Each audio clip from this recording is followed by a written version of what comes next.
In today's video, I'm going to teach you how to change text color in CapCut PC. If you want your titles, bullet points, or on-screen notes to stand out more clearly, changing the text color is one of the fastest ways to improve readability. This is especially helpful when your default text looks too plain or blends into the background of your video. The good news is that CapCut on PC makes this very simple. To get started, look down at your timeline and find the text block you want to edit. Click once directly on that text block to select it. This is important because CapCut needs to know exactly which text layer you want to change before the editing controls appear. Once it's selected, move over to the top right Properties panel. In that panel, make sure the text menu is open and then confirm that the Basic tab is selected. That's where the main text appearance settings are located.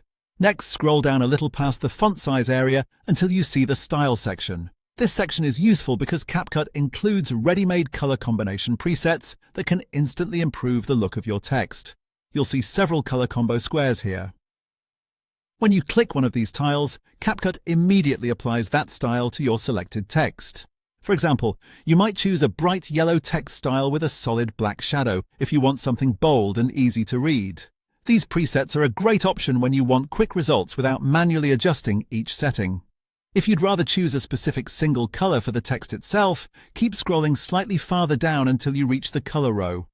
In that row, click the solid circle icon. This will open a clear, multicolored palette grid.